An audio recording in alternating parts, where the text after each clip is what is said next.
Well, good afternoon. It's a lovely day here in Lincolnshire. The sun is shining. It's a bit cool though. In the workshop here, we are around about 10-11 degrees, so it's a bit cool. The sun's shining, but there's a cool easterly breeze keeping the temperatures down. Anyway, enough cobblers. What have we on eBay for a Hayward compressor type? I'm looking at the notes here. Type SH6. And I think it's a 2A, right? I've downloaded the manual for it. So if you don't know what a Hayward's compressor is, right, it's one of these little dealies. You might have seen them on the back of Merlin engines. I would imagine they were used in a few others as well. The idea is it's a little compressor. And it keeps the aircraft's compressed air systems. There's possibly be two on the aircraft, one each side, so that if one engine gets knocked out, you've still got compressed air. Now these are quite interesting because they run on a step piston design. Yeah, like I say, this is quite old. I've got no idea how old, but it is in rather good condition. It does turn over. Yeah, I've even made a tool so I can turn it over. But yeah, it needs a little bit of TLC. All these nuts and whatnot should all be wire locked. They're not, so I think someone's been in here. So what we're going to do, we're going to take this apart and have a look. Yeah, because I'm interested to what's in there. I know what's is because I've looked in the manual. So, and as we go along, right, we'll explain things as we go along and how it works, and I'll put the little, like I normally do, I'll put a graphic up to show what I'm talking about. So yeah, so without further ado, we're going to take this apart. First thing's coming off is the cylinder head, so that we can see the little piston inside. These, by the way, are 49cc, so it's like on a little Honda 50 on the back of your Merlin. And they do run. They do run at quite amazing pressures. So hang on a mo. Right. Okay, so I'm now reading from the document. If this is a 2A, then at 1,200 RPM, it produces 450 pounds of pressure at 1.25 cubic feet per minute. Yeah. That's a fair bit of go, isn't it? Fair bit of blow, in fact. They also run off the engines. Things are going to blow off in a minute. They also run off the engine's pressurized oil feed. So, if I wanted to, I couldn't just use this as a normal little compressor to run a cylinder.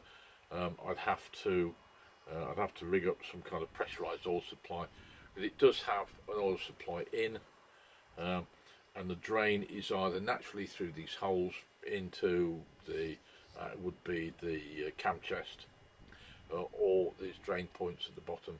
And I think, if I remember on Jane, the drains out the bottom here rather than into the cam chest. I could be wrong, but anyway. So yeah, so let's take this apart. Like I say, we've got the manual to look at. I know how it comes apart because I've read the manual, and we'll see what we see. So without further ado, we'll swap camera angles and we'll see what's going on. Right, I take it we can see it right there. So what we're going to do first is there's a little valve there. We've got another valve on top, and we've got 5 head studs. So we're going to rock the 5 head studs off first. And then we'll take that valve off, and then we'll have a look. See, the cylinder is held on in a bit of a peculiar fashion. We'll talk about that when we get there. Somewhere here I've got some tools. Here we go.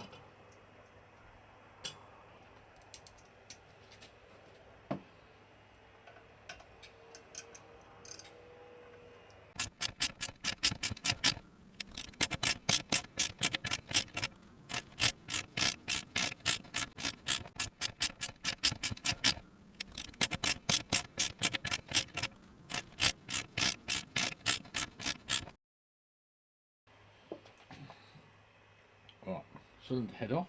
Ooh, okay, interesting. Right, so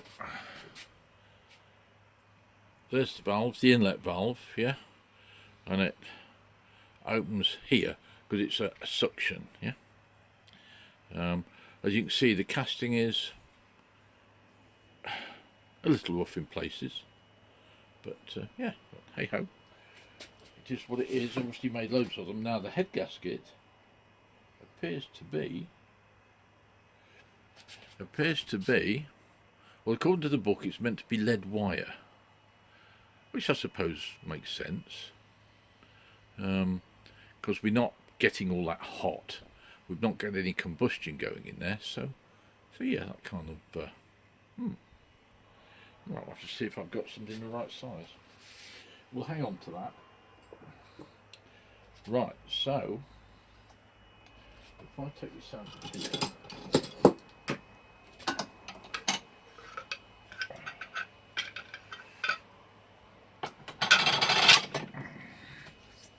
Okay. Can we see this? Right, so if this is my tool, by the way, it just fits in that castellation there. Yeah, so it's nice and free. What's in the top of the piston there is another valve. Yeah, I'll have to do a little graphic for how this works because it's quite impressive. It looks like we've had some lubrication around the place, so that's all right. So I'm not expecting anything horrible in there. So what we need to do now is to take this off, which, judging by the book, isn't that easy. So this should be interesting, shouldn't it?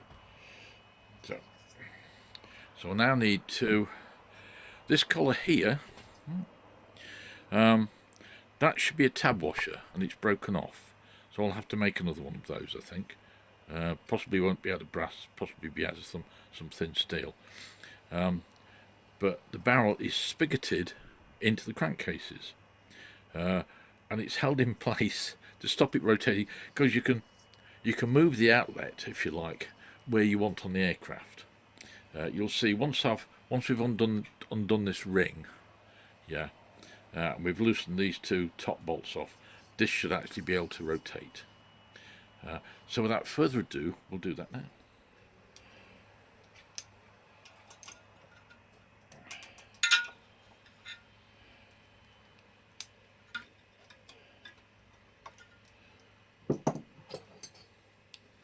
So, can we see what's going on here? We can, can't we? So I'm going to use this C-wrench with an extension on it, and we're going to undo it, because it's actually pressing, it's pulling this into the crankcase. It's on a, if you like, it's on a taper. You'll see when we get it off. Well, that's what the book says anyway.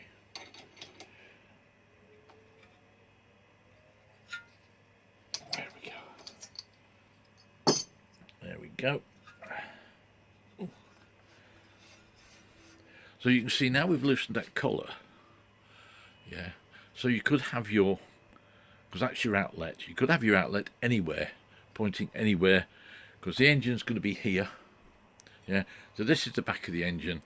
So you could have your outlet anywhere you wanted it. So all that does, that unscrews now. The barrel won't come off because it's spigoted in, like I say. It's on a spigot.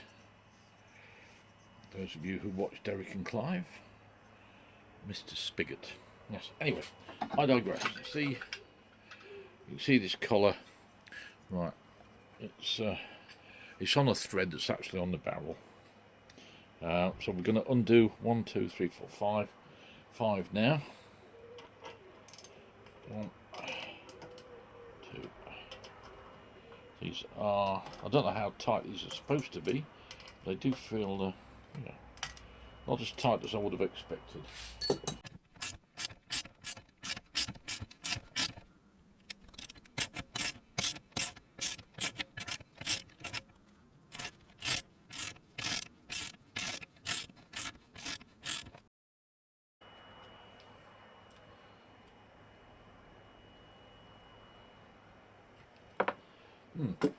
That's interesting. Okay. Just a little quick aside here. 3 of the crankcase bolts are shoulder bolts. The other 2 at the top there are machine screws. I don't know why. Maybe in the past it's had a modification. I don't know. I think I caught the doobie. Yeah, I think in the past it's maybe had a modification. I don't know. Right, so can we get this off? Ah, right. Now we've got it undone.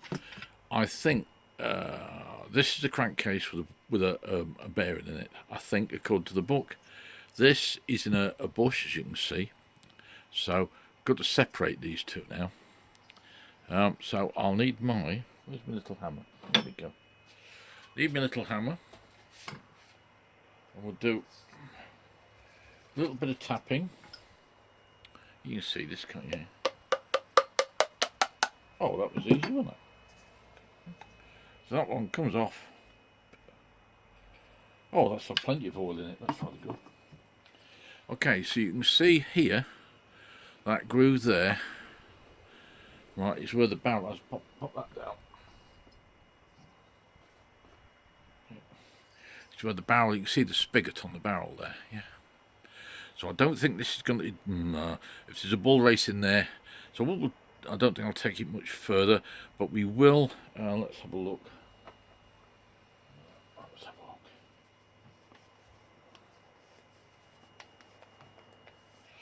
I want to get the piston out because I want to show you the piston. So there's 2 on the big end there. There's 2 bolts, 2 nuts. So we'll whip those out, and then we'll tap the piston out, and we'll have a look. See, shall we? Let's do a bit more. Yeah.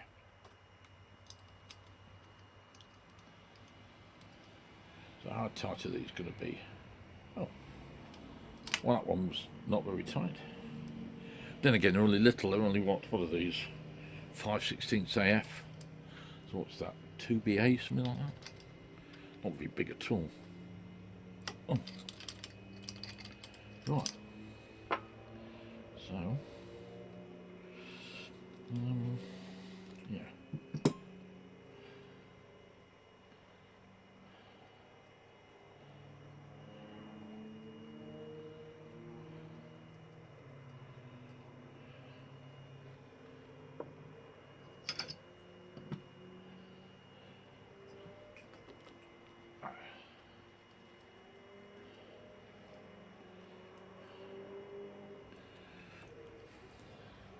Now I think by the looks of it, these should have a little split pin on them. So that's what makes me think someone else has been in here. But it's the fact that they put it together with some oil on it, and not just messed it about, or just thrown it together like some people do. Fair few bikes there. I should be out on my bike today, but that'll be tomorrow. Too many lunatics out today, I'm afraid. And of course, along with that will be unmarked police cars and unmarked police bikes. I don't want to get involved in any of that lot. Thank you very much.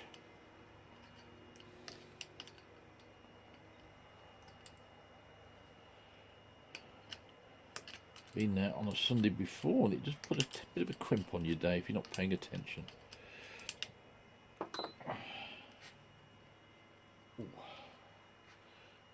Right, only teeny tiny little nuts. But then again, you know, it's not an internal combustion engine, so right. So what we're going to do now is, will the cap come off? No, it won't. So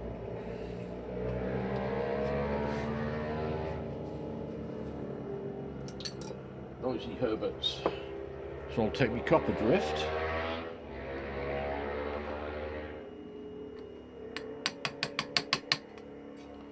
Yep.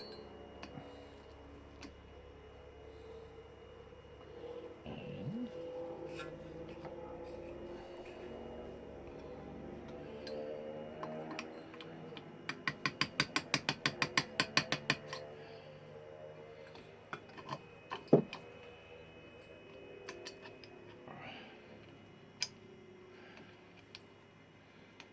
Right, so now is this steel?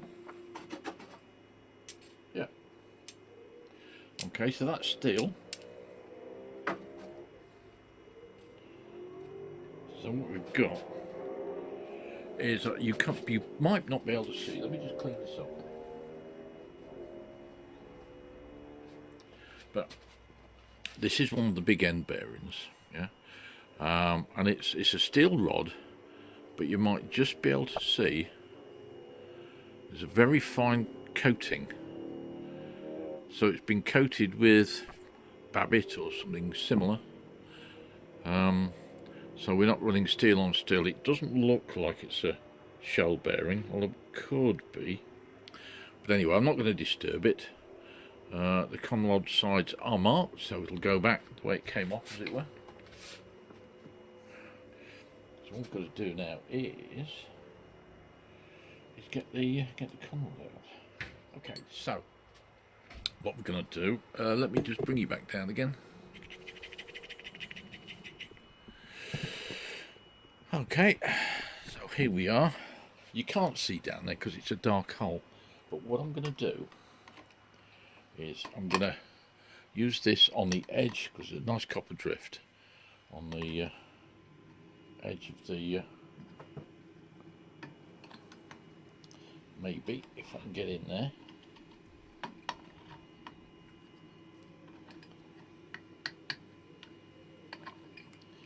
If I can get in there to it. It's playing hard to get all of a sudden.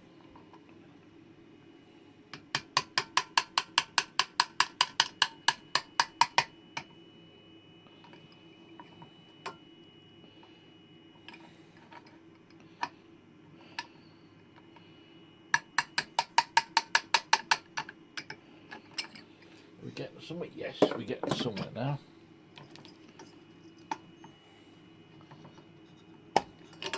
There we go. Right, so that's the crankcase off. Yeah, there's a ball race in there, and I don't think we're going to get that out without heating it up, and I don't want to do that because it might damage it. And this is in pretty good condition. I don't want to wreck it. That one. Okay, that's the barrel off, and there's the piston and conrod. So as you can see, we got this little step piston dealie. Yeah. We just clean some of the oil off. Right, I've cleaned some of the oil off. So as you can see, we've got a valve on the top of the piston, and that vents out there, and that's where the step is. Yeah. So this is where I'm going to put a little drawing up, because as the piston sucks, yeah, it fills the cavity full of air. As it goes back up, right, it then pushes the air into this cavity here, right, the step, which is smaller than that cavity here. You'll see when we look down the barrel. And then as the piston comes back down again, okay, it's now forcing the air that is in here out the little hole. So if you like, it's being compressed twice. Yeah, lovely, isn't it? That's a nice little thing. Pop that in there.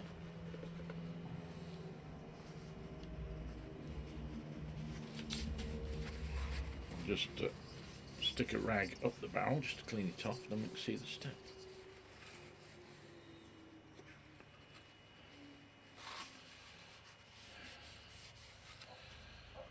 Okay, so there's the barrel, there's the top end. You can see the step, can't you? And if I turn it over, right, there's the spigot, there's the clamp. We'll take that off because I want to clean these up, get the paint off them, maybe repaint the barrel and make it look nice again. Yeah, so I'll pop that in there. Okay. And so yeah, you don't notice it that side, but that side you can definitely see. You can definitely see where the step is down. There's not much of one.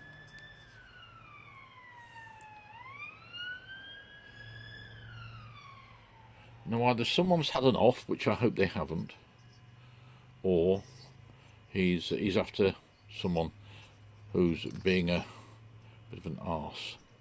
Now the hole there, right, there's a valve in there, and that is, you might not be able to see it actually, but actually you can just see just down there. Right. I'll put some drawings up so that you can see how this works, and when I've got it back together, we'll talk through an operation. Yeah. Did you enjoy that? Right. So how does it work? Well, I'll just wipe the oil off my hands while I'm having after I've had a slurp of tea.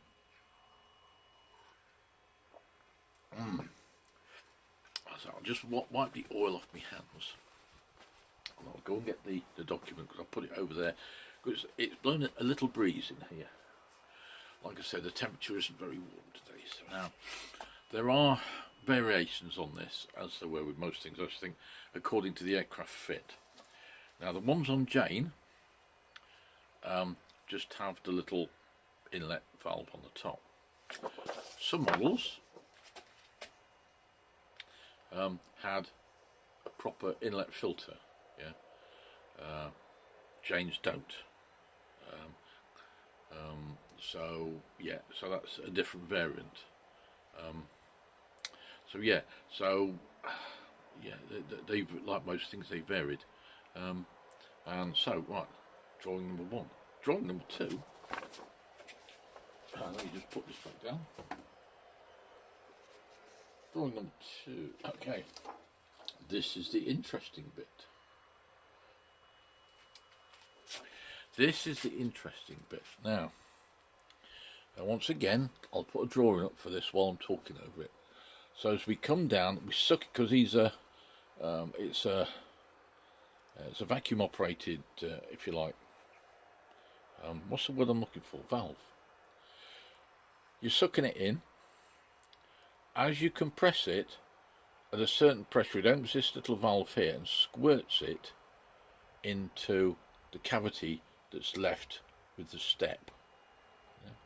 Then as it comes down again, right, to have another suck on the inlet, you're actually compressing against the step to get extra pressure, to get more pressure out.